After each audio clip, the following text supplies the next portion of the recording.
Inside Story Uganda. Real source of political update. Tulino mpukura Tamale Mirundi. Mutabani wa Yohana. Friday, mutabani wa Yohana. Eche tubali chetwana. Bwetu chono bwetuli. Mchagano. Gonna kono olwalero. What do you mean? Azindi berako X. Former emeritus. Mutani wa Yohana. Mole. Mirundi. Tuyinza kubera X mutabani. Tuyinza kubera former. Chifo ekyo n'ekimfuula X nga nanyene kakoma akatwala sibibeera musibyeyagaliram. I don't associate with them. Tebikumalamu. Hapana. Tebikumalamu. Ana bagamba. Nobera ngo kimanyi. Nabagandi government eringo omusajja nga ayina abagenyi 10. Nenga ayina entebe 5 ne sowan 5. Ekitegeeza abatano be basooka okulya ne bafuluma. Sowan bazoza. Abala ne balya.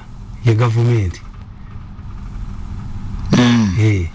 So toluwana tulemera ko tonyiga buli myaka ebiri bala DC bakyuka bwabatakuza tonyiga waliwo abalala balindidde sowani yo n'entebeyo emyaka ebiri president asobola okukola eshafu ya cabinet bwatakuza tonyiga luli yakuwa nalekawo miliyoni ana mu bannayuganda obukaddaana bakulonzeeko waliwo abajja okukulira mu ndeeba wano bafe nga teboogerangako ku leediyo kuno okujjako balinda kubasoma ku birango nga bafudde oluusi n'obutabasoma Nahinga ready eri mtu Musange zone mukulide tujichara chairman wa Musange zone yali ajogereddeko eno radio simuchaza ngakonze kati ndo sayindira kwanga ati chairman yobala tuba evaluating a success tujibala and the success to cover to understand the distance you have covered you must look back where you started.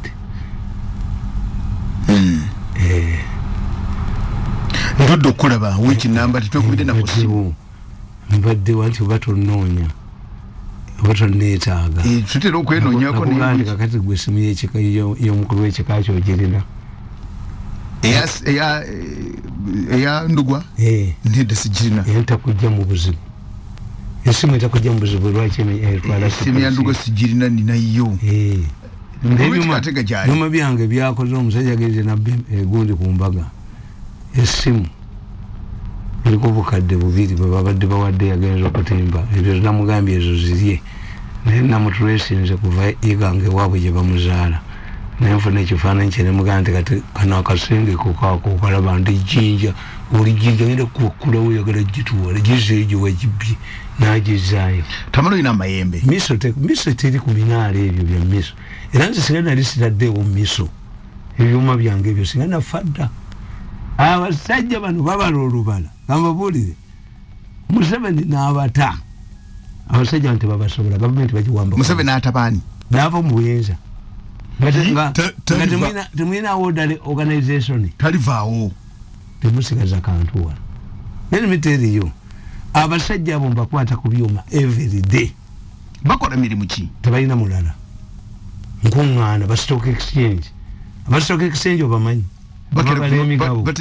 bakera kutunula kulaba setambula etya abasajja bano bafaana bali 10 fellowship y'abantu 10 naye kati etabuse bagita fellowship y'ababbi atebba mu Uganda koko eri amajigayo buli wali akasende babala nti otugenda mujjawo 10 beekuŋŋaanya batyo okubanda bakwatagana bozi taliimu mu 10 kyolaba mukuba okukamala bozi taliimu mu 10 taliimu era bwe bagoba ku mulimu gavumenti ya Museveni giviire muddala genda ewa okuba amataffaali kubanga goloza nti ngende ewagundi anyambe memba mu 10 boba kubesimu nti bwalana bekanga nze ne omuntu yenda bebagaba emirimu olwava mu state house nalaga wange kwera bane 10 bebagaba emirimu bali everywhere bayina media let me tell you nabaga nti besi yakomawo nabaga ekigenda okuza besi wakyogera ekigenda okuza besi scandals mukuba mu mawulire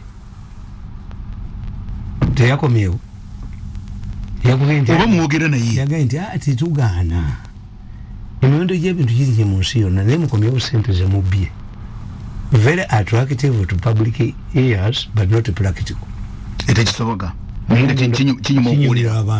kinyumira abantu tayogedde nga bano abaga nti musaleko emisolo ebintu birinye ensi yonna etabuse emiwendo tugiraba besi gye musajja mukulembeze naye mukomyewo sente zemwabba muzibe ku kitundu agamba bani babbi anti abamanyi sija kubanga nze nabagamba when a drunkard naked woman sweeps herself for naked before fellow drunkard men bamukwata kakati kuogambye eddwaliro lye Rubowa sente zaafuluma liri ku musingi whoever talk it zo zakola ki sente zaafuluma anti watugamba nga lulinti atebesi jakolagana bazifuna sente za radio ne TV ez'abaana 19 billion zaafuluma ez'abaana mu covid zaafuluma where is it milioni 400 president byateeka kitutu yazikuba ku mutwe ne banne bazire n'aba fellowship ne bagoba engineer Lutwama kitutu bazimubbako engineer Lutwama kitutu bazimubbako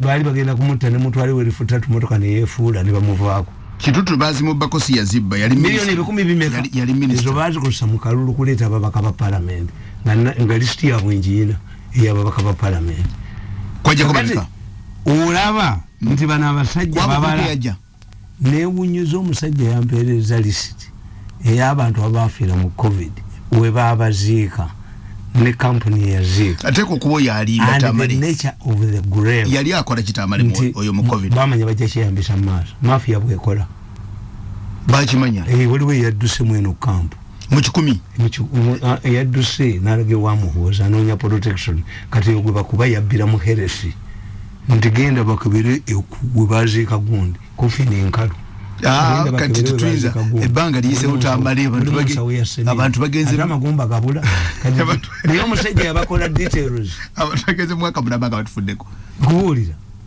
they knew the strongest weapon of a mafia is exposure badduke kuolabe naye kati oyo Seba agamba nti bamukutte nga tayogera yamukutte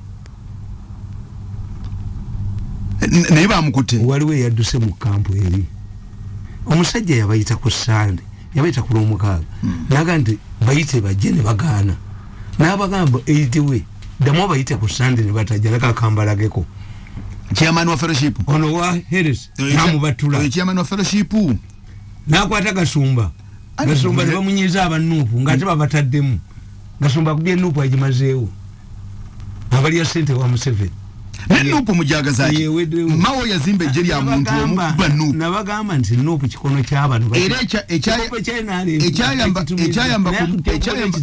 ku NUP olanya kufa kyenkubulira ekitegedde nti buli adduka eno amubattula kati oyo Seba gwayogera yadduse eno ayi challenge Seba amwogere who is this man enanga nti nawuze ndi Seba babanga bamukutte mu tumenya mukutte neta mwogera anti nkubulidde naye awoza ayina abasirikale ba SFC simanya ayina abasirikale ba SFC neyita yali ayagala kutta ku mbaga ya Muhoozi byali Ntebe zembamba uli yakubyuma byange I challenge that Kagalo to mention aleta oyo akuna machi akwekaki okay kiri kyoga akuna mange embuzi omukazi omutamivu bwe yambulira mbatamivu banne bamukwata akati kwolaba abasajja bane mbalaje balaba bagotambula bwerera akukwata kuli kankubuuze singa obadde Haji Semakula n'owaso omukyala asooka abakolera embaga n'obafuma bonna bagenda nga beekungumula bwewasobola okubiri badda abona bo bavuma bagaana okudda who made sure that Besigye does not sneak out of his house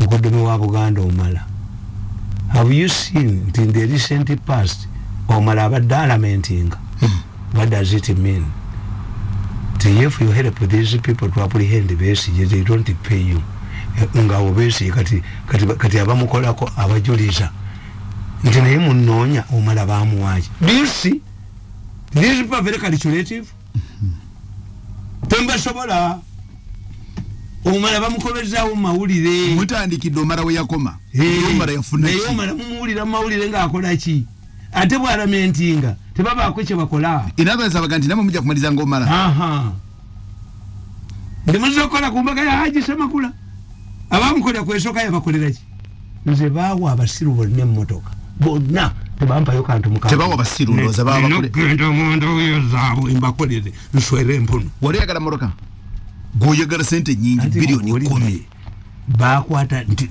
nina okukola kwene bills ate kati nakyusa ne mu ddaami n'ebirango bye yabafuta nga nfudde tebamitwalayo anti bakubeetala obujoozo ojja kuba ofudde nga tosalawo birango gye biragana gye bitalaga kuba yeyaabwe bagenzeeyo bataddewo conditions byayogererako netubinako muno mwanzala lwaki Katonda teyabawo kyo jangu kyogere jangu ngoyogere nti Museveni ampadde bwa minisita besasi mukutu ate Museveni wakola nagandi mbukuwadde tekisoboka ajimanyi tubwagala sobola kukola na bano balina kuyiika kasosanga kapa ne mmese nga bizina amazina anubadde weebasa nozukuka byonna bikubira wa amasasi abisigadde kuli kubanga Tamale oyogera ku fellowship y'abantu 10 bali 10 President Museveni asobola okwejjako abantu 10 at the expense of amazi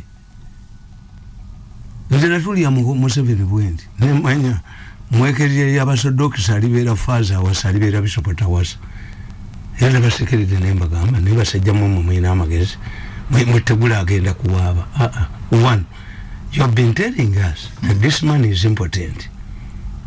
We are saturating the rumor. How can you go to the Erosone chairperson and say, but I found this man in a lodge with my wife? Utterly important. The one who is correct or wrong. An important man cannot intimidate you. But umusanze ne mukazi w'omulooji. Ate amukozesa